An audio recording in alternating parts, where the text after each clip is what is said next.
So next is question number numerical number 2.1, chapter number 2. A person throws a ball straight up with a speed of 12 metre per second. कि एक person है, अगर आप picture में देखें कि एक पर्सन है जो बॉल को अपवर्ड थ्रो कर और उसकी स्पीड कितनी है 12 metre per second. If the bus is moving at a speed of 25 metre per second, गाड़ी या बस है और उसकी स्पीड कितनी है 25 मीटर पर सेकेंड. पर्सन ने बॉल को 12 मीटर पर सेकेंड से अपवर्ड थ्रो किया और जो गाड़ी की स्पीड है, बस की स्पीड है, वो है 25 metre per second. Next is what is the velocity of the ball to an observer on the ground. अब इस पिक्चर में देखें, एक ऑब्जर्वर आउटसाइड द बस है, आउटसाइड द कार है. उसके लिहाज से बॉल की मोशन स्ट्रेट अप या स्ट्रेट डाउन नहीं होगी, बल्कि उसके लिहाज से बॉल की मोशन, जैसे ये सेकंड पिक्चर में नजर आ रहा है कि वो पैराबोलिक है. जो इनसाइड द बस है ऑब्जर्वर, उसके लिहाज से तो बॉल की मोशन स्ट्रेट अप और स्ट्रेट डाउन है. लेकिन जो इनसाइड द बस है, उसके लिहाज से बॉल की मोशन, जो आउटसाइड द बस है, उसके लिहाज से बॉल की जो मोशन होगी वो पैराबोलिक होगी, क्योंकि विद इन अ सेकंड गाड़ी जो है वो आगे की तरफ जा रही है. तो बाहर वाले ऑब्जर्वर के लिहाज से बॉल की मोशन क्या होगी, पैराबोलिक होगी. अब हम अगर इसकी ग्राफ बनाए, पिक्चर बनाए, तो ये हमारे पास इस तरह से बनेगा कि ये हम ऐसे कह देते हैं this is the velocity of बस, और यहाँ पे है वेलोसिटी ऑफ बॉल. ठीक है, वेलोसिटी ऑफ बस एंड वेलोसिटी ऑफ बॉल. अब जो बाहर वाला ऑब्जर्वर है, उसके लिहाज से बॉल की मोशन वर्टिकली अपवर्ड नहीं है, उसके लिहाज से बॉल की मोशन जैसे इस सेकंड पिक्चर में नजर आ रही है, इस पाथ को कहते हैं पैराबोलिक. तो आउटसाइड द बस जो ऑब्जर्वर है, उसके लिहाज से बॉल की मोशन पैराबोलिक. तो हमने फाइंड क्या करना है, what is the velocity of ball to an observer on the ground. जो बाहर ऑब्जर्वर है ग्राउंड पे, उसके लिहाज से बॉल की मोशन क्या होगी. तो यहाँ पे हमें डाटा में दो चीजें गिवन है. एक हमें गिवन है velocity of ball, velocity of ball, और वो क्वेश्चन इसको हम ले लेते हैं v1 लेट कर लेते हैं, which is equals to, और वेलोसिटी ऑफ बॉल कितनी है 12 मीटर पर सेकंड, 12 मीटर पर सेकंड. एंड वेलोसिटी ऑफ बस, जो बस की वेलोसिटी है उसको हम लेट कर लेते हैं v2, और वो कितनी है 25 मीटर पर सेकंड. अब देखिए, यहां से आपने जैसे हम रिजल्टेंट बनाते हैं उस तरह से रिजल्टेंट बनाना होगा. तो रिजल्टेंट के लिए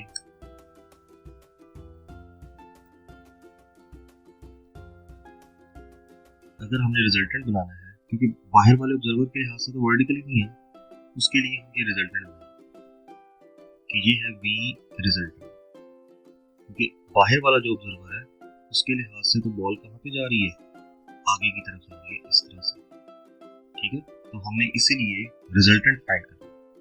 इसमें हमने फाइंड क्या करना है, फाइंड VR, रिजल्टेंट वेलोसिटी. एक चीज ये फाइंड करनी है, और दूसरी चीज हमने थीटा फाइंड करना है. इस क्वेश्चन में थीटा फाइंड आउट. इस क्वेश्चन में हमें दो चीजें गिवन है, velocity of the ball and velocity of the bus, और आपने वेलोसिटी फाइंड करनी है आउटसाइड द ऑब्जर्वर. जो आउटसाइड द बस है, उसके लिहाज से आपने बॉल की वेलोसिटी फाइंड करनी है. सो नेक्स्ट इज, अब हमने मैग्नीट्यूड का फॉर्मूला पढ़ा हुआ है, या आप उसको कह सकते हैं पाइथागोरस थ्योरम लगाना है, और वो बेसिकली हमारे पास क्या होता है, सॉल्यूशन में हमें पता है रिजल्टेंट कैसे फाइंड करते हैं. रेजोल्यूशन वाला जो टॉपिक था उसमें हम ये फाइंड आउट करते हैं स्क्वायर रूट v1 का स्क्वायर प्लस v2 स्क्वायर. अब यहाँ पे VR is equals to square root V1 is 12 square plus V2 is 25 square. अब आप 12 square is 144, 12 square is 144 plus 25 square is 625. अब आप इसको अगर सॉल्व करें आपके पास जो रिजल्टेंट वेलोसिटी है वो आपके पास आ जाएगी 27.73 which is equals to almost 28 metre per second. इस क्वेश्चन में दो person, one is inside the bus and one is outside the bus on the ground. जो इनसाइड है उसके लिए बॉल की मोशन स्ट्रेट अप और स्ट्रेट डाउन, लेकिन जो आउटसाइड है वो तो गाड़ी को आगे मूव होता हुआ देख रहा है, तो उसके लिहाज से बॉल की मोशन यहाँ पे अगर आप देखें पैराबोलिक। तो हमने क्वेश्चन में उन्होंने कहा कि जो बाहर वाला ऑब्जर्वर है उसके लिहाज से, तो हमने इसको वेलोसिटी ऑफ बस अलोंग x एक्सिस लिया, velocity of ball along y axis, और फिर रिजल्टेंट के अकॉर्डिंग इसको फाइंड आउट किया और रिजल्टेंट का हमने फॉर्मूला लगाया vx² प्लस vy² स्क्वायर। तो उससे हमारे पास आंसर आ रहा है 28 मीटर पर सेकेंड। अब इसका बी पार्ट है कि अब हमने इसकी डायरेक्शन फाइंड करनी है। डायरेक्शन का मतलब कि जो एंगल बन रहा है वो अब हमने फाइंड करना है, जो बॉल एंगल बना रही है वो हमने फाइंड आउट करना है। उसके लिए डायरेक्शन का आपको फॉर्मूला आना चाहिए, और डायरेक्शन का फॉर्मूला क्या होता है, theta equals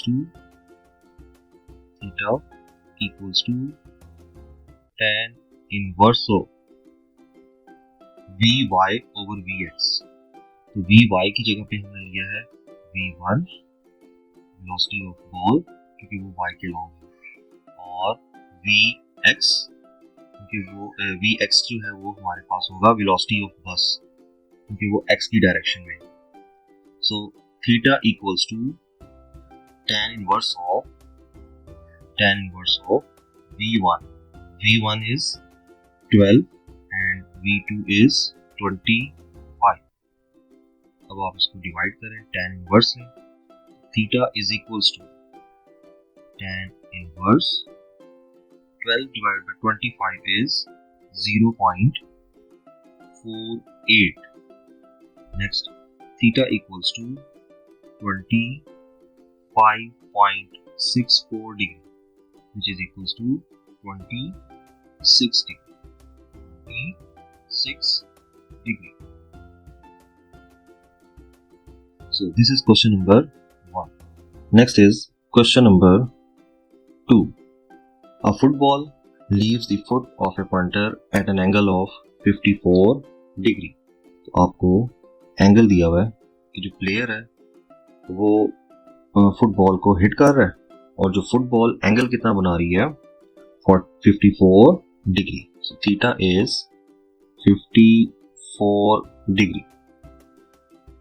positive x direction मतलब positive x vertically along positive x axis के along at a speed of 21 metre per second, और जो बॉल की स्पीड है वो कह रहे हैं कि v is equals to 21 metre per second. Determine the horizontal and vertical component of the velocity. तो आपने दो चीजें इसमें फाइंड करनी है, horizontal and vertical component of the velocity. Find horizontal component along x axis होता है जिसको हम लिखेंगे vx, आपने फाइंड आउट करना। और next is y component, vertical component vy, आपने दो चीजें इसमें फाइंड आउट करनी है। सो सॉल्यूशन में horizontal component vx which is equals to v cos of theta, vx is equals to v cos of theta। so vx is equals to, हमें v की value दी हुई है 21 and the cos of theta is 54 degree. उसकी value आएगी vx is equals to 21 cos of 54 is cos 54 आपने check करना है 0.587। So Vx become 12 meter per second. 12 meter per second. Just आपने 0.587 को 25 से मल्टीप्लाई करें तो आपके पास आंसर आ जाएगा. Next is part B. B part is y component of the velocity. So Vy is equals to V sin of theta. तो just आपको x component, y component, magnitude और डायरेक्शन के फॉर्मूलाज आने चाहिए. So Vy is equals to V is 21 sin of theta. Theta is given 54 degree. So Vy 21 sine of 54. Sine of 54 is 0.809. Now when you multiply with 21, so Vy becomes 17 meter per second. 17 meter per second. So basic formula आपको आने चाहिए.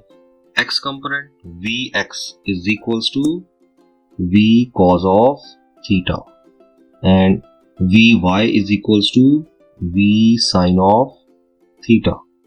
Just आपने इसमें value V और theta की values put करनी है. सो Vx and Vy आपके पास आंसर आ जाएगा. This is the x component. ये x कंपोनेंट है और this one is the y component of the velocity. और आपने इसमें Vx और Vy की ही वैल्यूज फाइंड करनी है. Next question number 3. 1.84 kg school bag. मतलब भाई कोई भी स्कूल बैग है उसका मास कितना है 1.84 kg. So mass of school bag is 1.84 kg. Next Hanks in the middle of the cloth line. उसको आपने किसी भी वायर के साथ क्या किया हुआ है, हैंग किया हुआ है. तो यहाँ पे हम एक, जैसे यहाँ पे इस पिक्चर में थोड़ा सा डार्क है, ये वायर है, ठीक है. इनिशियली तो वायर बिल्कुल क्या होगी, स्ट्रेट होगी. इसको साइड पे बना देते हैं. इनिशियली वायर क्लॉथ लाइन बिल्कुल स्ट्रेट है, लेकिन जैसे ही आप इसके साथ कोई चीज हैंग करेंगे ना, जैसे आपने यहाँ पे बैग को अटैच कर दिया, स्कूल बैग है जिसको आपने इस वायर के साथ जब आप अटैच करेंगे तो वो उसको वहां से क्या कर देगा, स्ट्रेच होने की वेट की वजह से ना, तो वायर जो है वो अपनी पोजीशन से थोड़ा सा नीचे की तरफ सैग कर जाएगी. मतलब इनिशियली तो वो इधर थी, लेकिन वेट अटैच करने की वजह से जो वायर है वो थोड़ा सा नीचे की तरफ सैग कर जाएगी. मतलब इस तरह से बन जाएगी. यहां पे मैं समझाने के लिए थोड़ी सी पिक्चर बड़ी कर रहा हूं. यहां पे समझ लें आपने बैग लगाया हुआ. अब देखें, इनिशियली वायर बिल्कुल स्ट्रेट होती है, लेकिन जैसे ही आप उसके साथ कोई भी वेट अटैच करेंगे तो जो वायर है वो थोड़ी सी नीचे की तरफ सैग कर जाएगी. और वो एंगल कितना बना रही है, बाय एन एंगल ऑफ 3.50. मतलब जो एंगल थीटा है वो आपके पास 3.50 degree. Next is find the tension in the cloth line. Find हमने क्या करना है, फाइंड द टेंशन. टी आपने फाइंड आउट करना, tension in the cloth line. तो सॉल्यूशन में पहले तो हम देखें, ये आपने यहाँ पे बैग अटैच किया हुआ है, तो एक स्ट्रिंग इसको ऊपर की तरफ यहाँ पे फोर्स लगा रही है, इसको हम टेंशन, ये टी टेंशन. इसी तरह ये वाली स्ट्रिंग, ये वाली जो वायर का एंड है, ये इसको अपवर्ड फोर्स लगा रही है और टेंशन कितनी है, टी है. और जो बैग है उसका वेट कहाँ पे लग रहा है, डाउनवर्ड, विच इज डब्ल्यू. ठीक है. इनिशियली वायर बिल्कुल स्ट्रेट होती है, जैसे ही आप उसके साथ कोई बैग या कोई भी वेट अटैच करते हैं तो वो नीचे की तरफ जरा स्ट्रेच हो जाएंगी. और कितना एंगल बन रहा है, 3.50. तो एंगल हमारे पास यहाँ पे ये वाला एंगल 3.50 है, और सेम यहाँ पे भी एंगल 3.50 बन रहा है. अब अगर हम इस टेंशन के पहले कंपोनेंट्स बना लें। तो कंपोनेंट्स हमारे पास एक तो ये कंपोनेंट बनेगा यहाँ पे, ठीक है, ये वर्टिकल कंपोनेंट हो गया और ये इसका हॉरिजॉन्टल कंपोनेंट आ जाता है। ये आ गया, इसको हम कह देते हैं टी एक्स कंपोनेंट, या टी, इसको हम T1 कह देते हैं और दूसरी वाली टेंशन को T2 कह देते हैं। तो ये बनेगा T1x और ये होगा आपके पास T1y। इसी तरह हम दूसरी जो टेंशन है, दूसरी एंड पे जो वायर है, उसके भी हम कंपोनेंट्स बना लेते हैं। एक कंपोनेंट बनेगा हमारे पास along x एक्सिस, जिसको हम कह देते हैं T2x, और एक कंपोनेंट बनेगा हमारे पास ये विच इज T2y। अब ऑपोजिट एंगल इक्वल होते हैं, तो यहां पे भी जो एंगल बन रहा होगा वो कौन सा होगा, 3.50, और यहां पे भी जो एंगल बन रहा है वो भी 3.50, क्योंकि अगर ये एंगल 3.5 है तो इसका ऑपोजिट एंगल भी 3.50 ही होगा। तो ये हमारे पास पिक्चर है। इनिशियली वायर बिल्कुल स्ट्रेट है, जैसे इस फिगर में नजर आ रही है, फिगर इसको ए कह देते हैं। और दूसरी फिगर बी में देखें, जैसे ही आपने उसको बैग अटैच करेंगे तो वेट की वजह से स्ट्रिंग जो है वो नीचे की तरफ सैग कर जाएंगे। और कितना एंगल बना रही है, 3.50 डिग्री, ठीक है, 3.50 डिग्री। अब दो एंड्स हैं, एक की साइड पे जो टेंशन है उसको हमने T1 कह दिया, दूसरे एंड पे जो टेंशन है that is T2। Now we have to find T1x and T1y. These are the component of T1, and T2x and T2y are the components of T2। ठीक है, हमने दो कंपोनेंट्स बना लिए हैं, T1 के भी और T2 टेंशन के भी दो components, horizontal and vertical. Next, अब हमने फाइंड क्या करनी है कि टोटल टेंशन कितनी एक्ट कर रही है। तो इसके लिए हम क्या करेंगे, फर्स्ट कंडीशन फॉर इक्विलिब्रियम लगाते हैं। फर्स्ट कंडीशन होती है sum of all the forces acting along a body, sum of all the forces acting on a body is equals to 0। अब यहाँ पे forces, sum of all the forces acting along X axis भी है और sum of all the forces acting along Y axis भी 0 होनी चाहिए, क्योंकि इस फिगर में टेंशन x के अलोंग भी लग रही है और टेंशन y के अलोंग भी लग रही है। अब बच्चे, यहाँ पे जो x के अलोंग टेंशन है ना, ये देखें T1x ये है टूवर्ड्स लेफ्ट और T2x ये है टूवर्ड्स पॉजिटिव x, मतलब दोनों की डायरेक्शन क्या है, एक दूसरे के ऑपोजिट।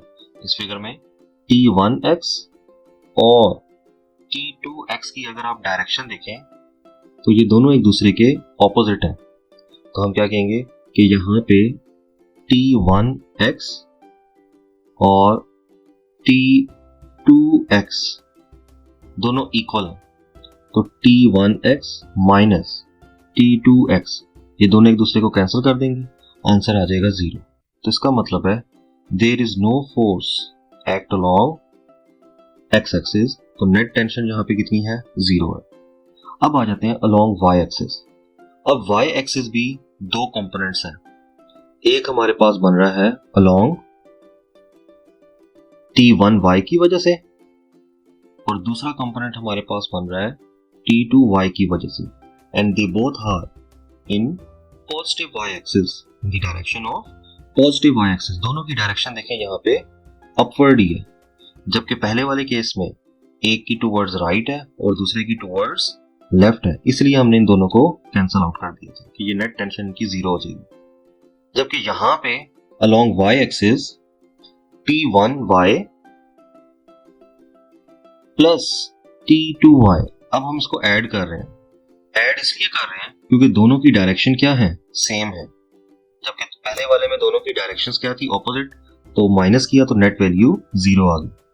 0 इसलिए आई क्योंकि दोनों का मैग्नीट्यूड सेम है, तो नेट आंसर 0 आएगा। जबकि T1y प्लस T2y दोनों की डायरेक्शन क्या है, अलोंग पॉजिटिव y एक्सिस है, और यहाँ पे एक और फोर्स भी अलोंग y एक्सिस लग रही है, और वो है बॉडी का वेट। ये देखिए यहाँ पे वेट जो है वो डाउनवर्ड लग रहा है, जबकि T1y और T2y अपवर्ड है। तो अगर हम T1y प्लस T2y के साथ हमने पॉजिटिव साइन लिए हैं, तो वेट के साथ हमने नेगेटिव साइन लेना है, क्योंकि ये ऑपोजिट डायरेक्शन में है, तो हमने इसके साथ नेगेटिव साइन लेना। And their sum is also equals to 0।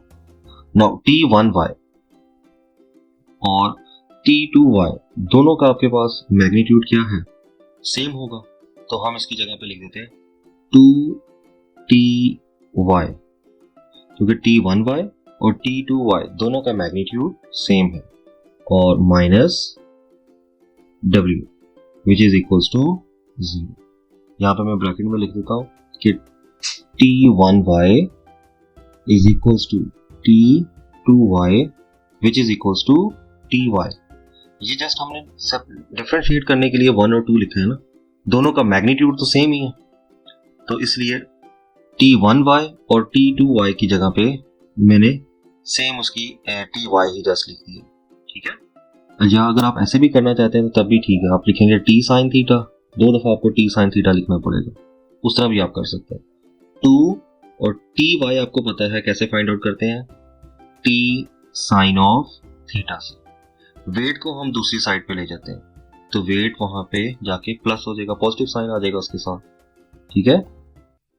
Next is, अब हमने फाइंड करना है टेंशन, तो टेंशन के लिए T को इधर रहने दें, जबकि वेट और divided by 2 sine of theta आ जाएगा, मतलब 2 और साइन थीटा को हमने दूसरी साइड पे शिफ्ट कर दिया। तो tension is equals to weight, weight is आपको मैस दिया हुआ है, और हमें पता है वेट का फॉर्मूला होता है mg, और 2 साइन ऑफ थीटा, थीटा हमें क्वेश्चन में गिवन है 3.50 डिग्री, तो आपने वेट की जगह पे उसकी वैल्यू लगा दी और थीटा की जगह पे आपने 3.50 लगा दिया, ठीक है। तो यहां से हमारे पास टेंशन बन जाएगी T is equals to m is the mass of bag which is 1.84 and the value of G is 9.81 divided by 2 and sin 3.50 is 0.061 तो यहां से टेंशन क्या बन जाएगी, टेंशन बिकम्स 147.147.5409। अगर हम इसे राउंड ऑफ करें तो 148 Newton is the answer. So tension in the string is 148 Newton. So next question is question number 2.4 that find the magnitude and the direction of vectors represented by the following pairs of component। मतलब इसके आप question के ना 2 parts हैं, इसमें सबसे पहले तो हम A पार्ट को सॉल्व करते हैं, उसमें हमें AX which is equals to minus 2.3 centimetre AX है, और AY is plus 4.1 सेंटीमीटर। अब यहाँ पे जो मैंने साइड पे पिक्चर रखी हुई है, इसमें हमने ये अपने टॉपिक है इस चैप्टर का, determination of addition of vector by their rectangular component. उसका एंड वाला पार्ट है determination of angles in different quadrants. आपके पास फर्स्ट क्वाड्रेंट में थीटा जो है वो फाई के इक्वल होता है, जबकि सेकंड क्वाड्रेंट में, in second quadrant theta equals to 180 degree minus 5, और थर्ड क्वाड्रेंट में आपके पास theta equals to 180 degree plus 5, और फोर्थ क्वाड्रेंट में थीटा फाइंड करने का तरीका होता है 360 डिग्री माइनस 5, 360 माइनस 5, और फाई जो होता है, phi is the angle, phi क्या चीज है, angle subtended, angle subtended by resultant, angle subtended by resultant with nearest x axis, with nearest x axis, मतलब जिस क्वाड्रेंट में उसको जोन सा भी एक्स एक्सिस आइदर पॉजिटिव या आइदर नेगेटिव, जो एक्स एक्सिस उसको करीब पड़ रहा होता है, उसके नियर होता है, उसके साथ जो एंगल बन रहा है उसको हम क्या कहते हैं, फाई कहेंगे। और जो थीटा होता है वो हमेशा पॉजिटिव एक्स एक्सिस से स्टार्ट होता है और एंटी क्लॉकवाइज। जैसे इन पिक्चर्स में जो ब्लू वाले एंगल्स हैं ये आपके पास थीटा है, और जो रेड वाले एंगल्स आपको रिप्रेजेंट किए गए हैं, एरो लगी हैं, ये आपके पास फाई को रिप्रेजेंट कर रहे हैं। ठीक है, अब इसमें ए पार्ट में ए एक्स नेगेटिव है और ए वाई पॉजिटिव है, तो अगर हम एक क्वाड्रेंट बनाएं तो इसमें ये पॉजिटिव एक्स एक्सिस होता है और ये नेगेटिव एक्स एक्सिस है, और ये पॉजिटिव वाई और यहाँ पे दिस इज नेगेटिव वाई। तो देखें, ए एक्स नेगेटिव और ए वाई पॉजिटिव, इसका मतलब है ये रिजल्टेंट वेक्टर सेकंड क्वाड्रेंट में होगा, क्योंकि सेकंड क्वाड्रेंट में एक्स नेगेटिव होता है और वाई पॉजिटिव होता है। और यहाँ पे जो एंगल बन रहा है ये बेसिकली होगा फाई, क्योंकि इसको नियरेस्ट एक्स एक्सिस नेगेटिव वाला करीब है ना से, और जो थीटा होता है वो हमेशा पॉजिटिव एक्स एक्सिस से और एंटी क्लॉकवाइज आपने लेना होता है, and theta is always from positive x axis and in the direction of anti clockwise हम थीटा लेते हैं। तो यहाँ पे अब हमने फाइंड क्या क्या चीजें करनी है, फाइंड में जो भी रिजल्टेंट है, मतलब इस रिजल्टेंट को हम कह देते हैं ए कह देते हैं, तो दो चीजें फाइंड करनी है, ए का मैग्नीट्यूड ए पार्ट में और बी पार्ट में डायरेक्शन थीटा आपने फाइंड आउट करना, दो चीजें फाइंड करनी। तो सॉल्यूशन में सिंपल मैग्नीट्यूड का फॉर्मूला हमने पढ़ा हुआ है, a is equals to under root a x square plus a y square, a x square plus a y square. So a magnitude is equals to under root a x हमारे पास -2.3 है, तो हम लिखेंगे bracket -2.3 whole square plus a y is 4.1 whole square, 4.1 whole square. अब just आपने इसको calculator पे ये वैल्यूज लिखनी है। आपके पास a magnitude is equals to under root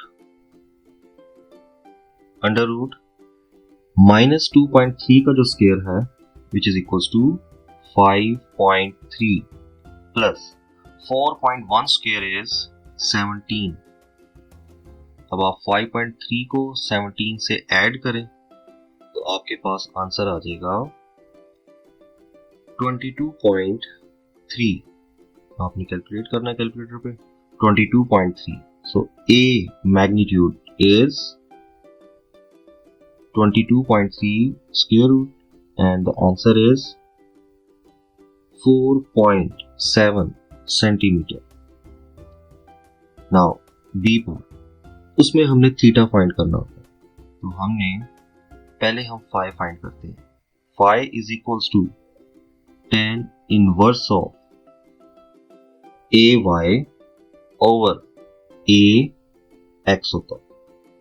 ठीक है, पहले हमेशा आपने फाई या एक को थीटा 1 कह दें, दूसरे को थीटा 2 कह दें, वो आपकी मर्जी है। जहाँ पे मैंने एक एंगल फाई ले लिया, दूसरा एंगल थीटा ले लिया, वो आपकी मर्जी है। एक को थीटा 1 कह दें, दूसरे को थीटा 2। जो फाई होता है this is the angle subtended by the resultant vector with the nearest x axis. So phi equals to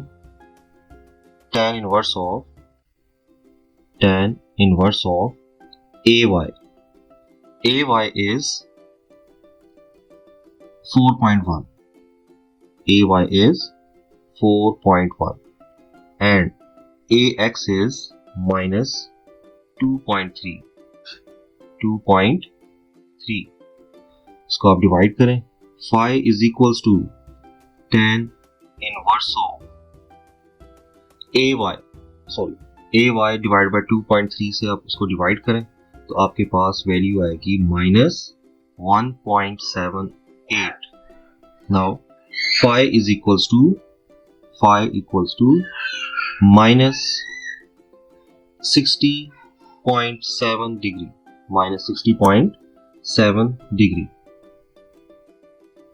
अब हमने negative sign is for the direction. जो नेगेटिव साइन है यहाँ पे मैं लिख देता हूँ. Negative sign is for the direction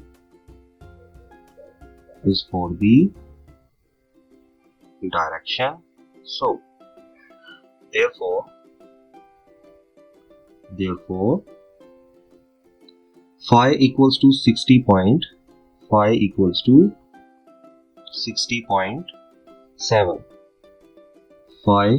equals to 60.7 degree.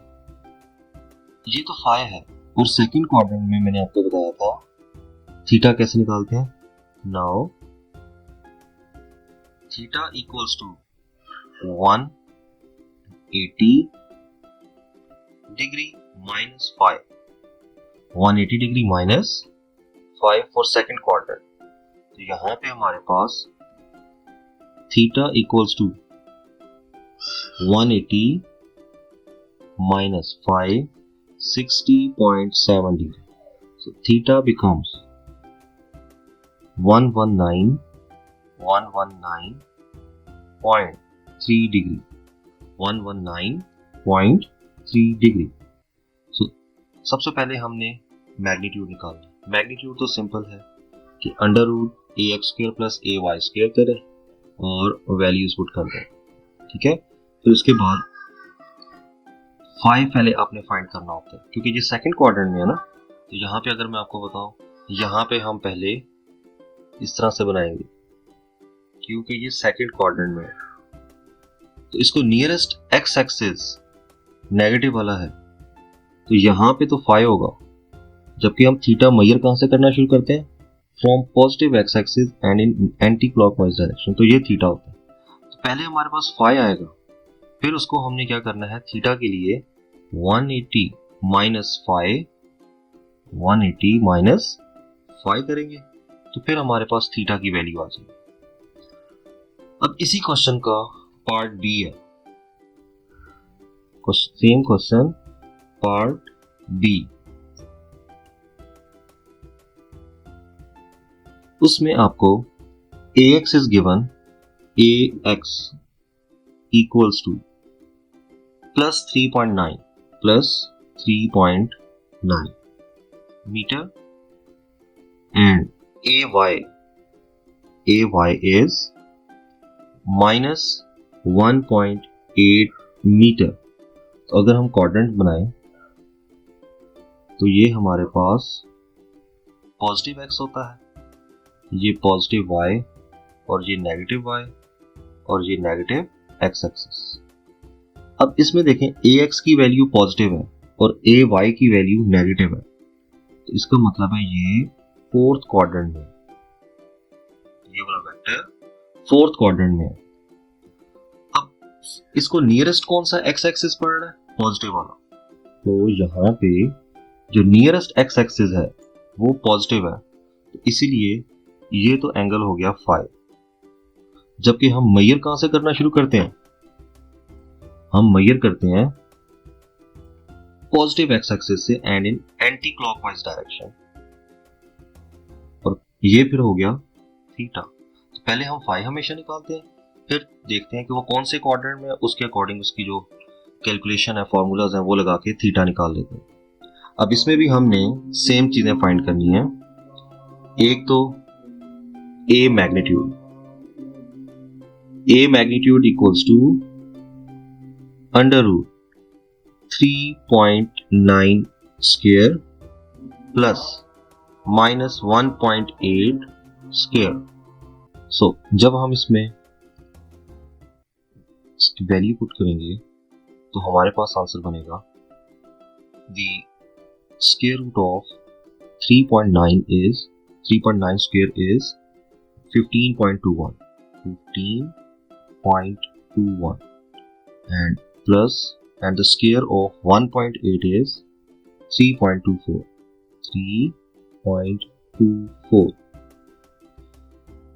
Next is, अब आप इसका ऐड करें दोनों वैल्यूज को और स्क्वायर रूट लें तो आपके पास आंसर आएगा 4.3 metre.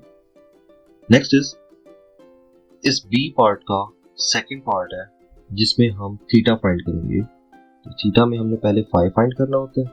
Phi is equals to tan inverse of A Y over ax, ay over ax, and in this question ay is minus 1.8. Phi equals to tan inverse of ay. In this question ay is minus 1.8 divided by ax is 3.9. अब आपने इसको divide करना है दोनों values को, तो आपके पास tan inverse आ जाएगा। बेशक आप माइनस ना भी लिखें तो उसकी कोई अगर आप इसको माइनस नहीं भी लिखते तब भी ठीक है। So next is tan inverse of 1.8 divide by 3.9 is 0.4615 0.4615. So phi equals to 24.78 degree. अभी तो हमारे पास phi आया है। नाउ अब हमने थीटा फाइंड करना है और इस क्वेश्चन में मैंने जहाँ पे डायग्राम बनाई है कि resultant lies in fourth quadrant, और अभी हमने जो फाइंड किया है वो फाई है। अब हमने थीटा फाइंड करना है। तो theta equals to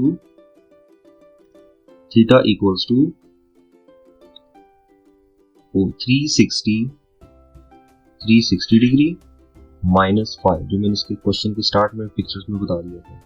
so theta equals to 360 degree minus 5 is 24.78। So यहाँ पे थीटा आपके पास आ जाएगा 335.2 degree 335.2 degree. This is the answer.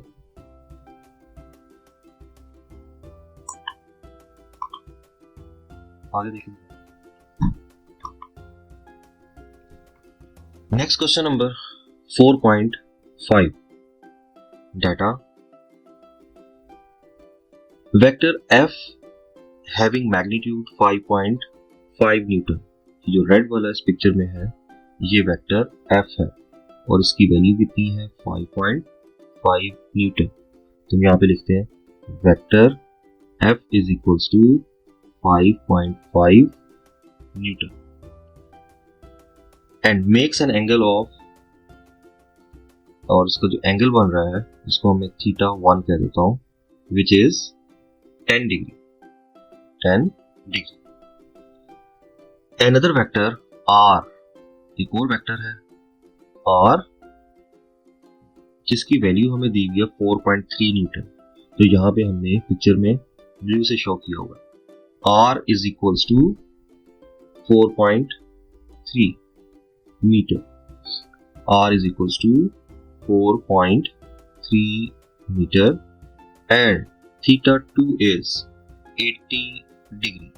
आपको पिक्चर में नजर आ रहा है कि F जो है वो 10 डिग्री एंगल बना रहा है, जबकि R वेक्टर ब्लू वाला जो है वो x एक्सिस के साथ 80 डिग्री एंगल बना रहा है। तो इन दोनों के दरमियान में F और R के दरमियान में एंगल कितना हो जाएगा? Angle between F and R is angle between F vector and R vector equals to theta, which is equals to theta 2 minus theta 1. So theta equals to theta 2, 80 degree minus 10 degree. So it is equals to 70 degree. This is the angle theta between F and R. Now इसमें आपने find क्या करना है? तो find के लिए find A part में what is the magnitude of their dot and cross product. आपने मैग्नीट्यूड ऑफ डॉट प्रोडक्ट मतलब एफ डॉट आर इसकी वैल्यू फाइंड करनी है और बी पार्ट में F cross R cross product की वैल्यू फाइंड आउट करनी है. ठीक है, एफ डॉट आर और एफ क्रॉस आर इन दोनों की वैल्यूज आपने फाइंड आउट करनी है. सॉल्यूशन में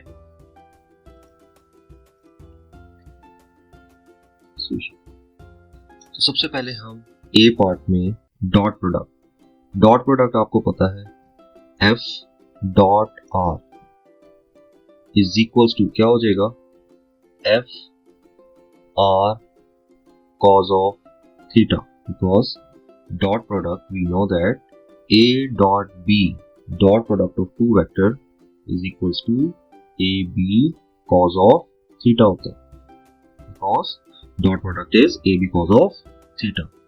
So f dot r is equals to fr.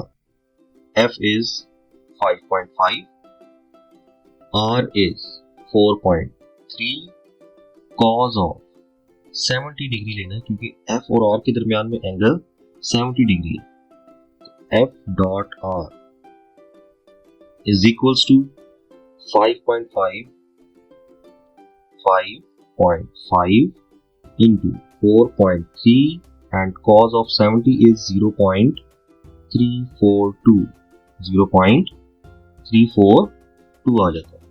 तो आपके पास वैल्यू बन जाएगी f dot r which is equals to 8.1 newton metre.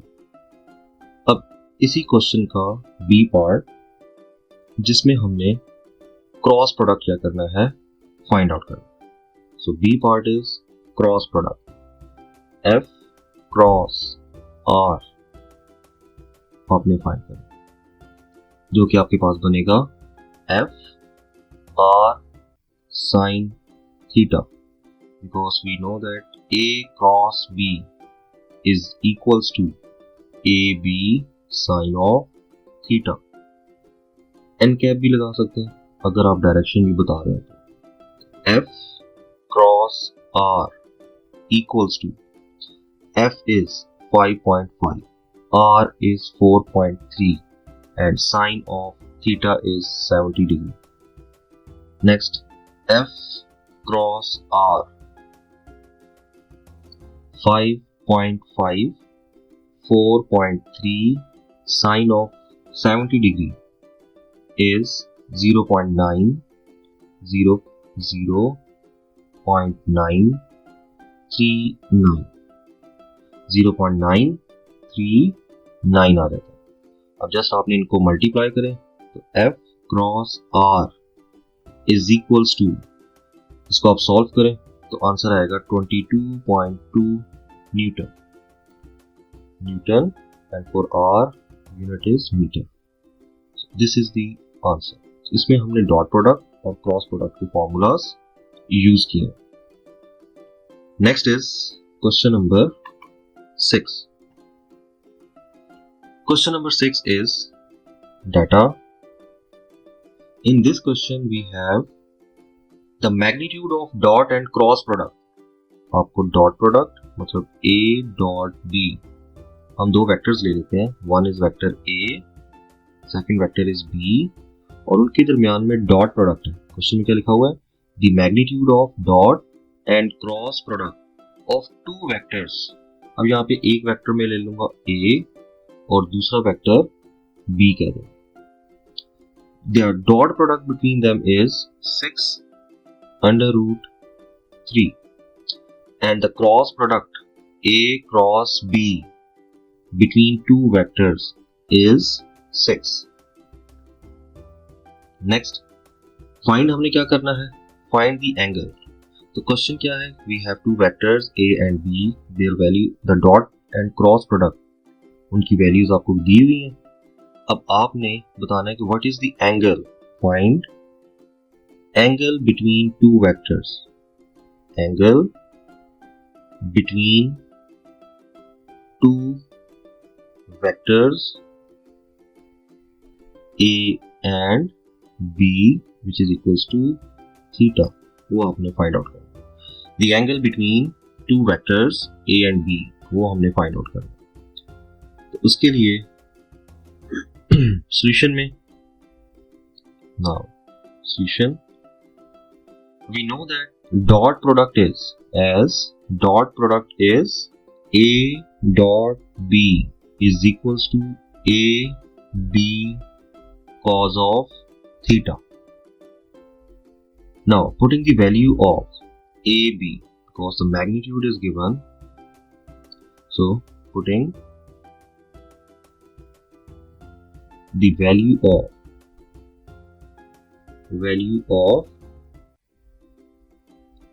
AB a dot b की जो वैल्यू है जो हमें क्वेश्चन में दी हुई है which is 6 under root 3, वो हमने पुट कर देनी है। तो हमारे पास above इक्वेशन क्या बन जाएगी? a dot b की जगह पे बचे आ जाएगा 6 under root 3, मतलब a डॉट b की जगह पे जो हमें क्वेश्चन में वैल्यू गिवन थी वो लगा, और इस साइड पे a b cos of theta as it is. Now अब हमने क्रॉस प्रोडक्ट में, now cross product is a cross b which is equals to a b sin of theta. जो पहली वाली इक्वेशन है इसको इक्वेशन 1 कह देते हैं, और सेकंड इक्वेशन में अब हमने a क्रॉस b की वैल्यू लगानी है। तो a क्रॉस b की value in question, put the value of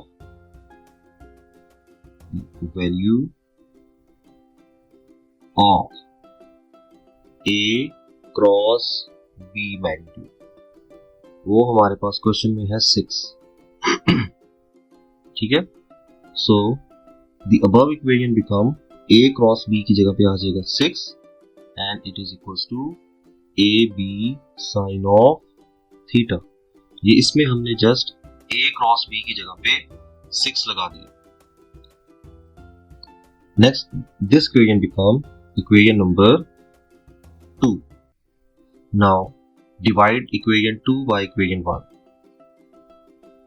Divide equation 2 by equation number 1, so we have 6, equation 2 है और equation 1 की लेफ्ट साइड पे है 6 अंडर रूट 3। दूसरी साइड पे आ जाए, a b sine of theta divided by a b cos of theta.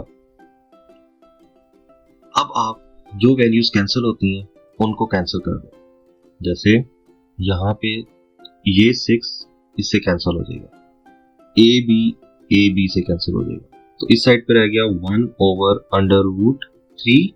On the other side we have sine theta over cos theta is tan theta, so theta becomes tan inverse of 1 over under root 3, 1 over under root 3। तो आपने 1 over under root 3 calculator पे tan inverse 1 over under root 3 लिखें, theta की value आ जाएगी 30 degree. और tan inverse कैसे लिखते हैं? tan इनवर्स के लिए आपने पहले शिफ्ट प्लस tan को प्रेस करें तो आपके पास tan इनवर्स बन गया. Now 1/√3 tan inverse is 30 degree. This is the answer. इस वीडियो में हमने 1 to 6 क्वेश्चन कर लिए और नेक्स्ट वीडियो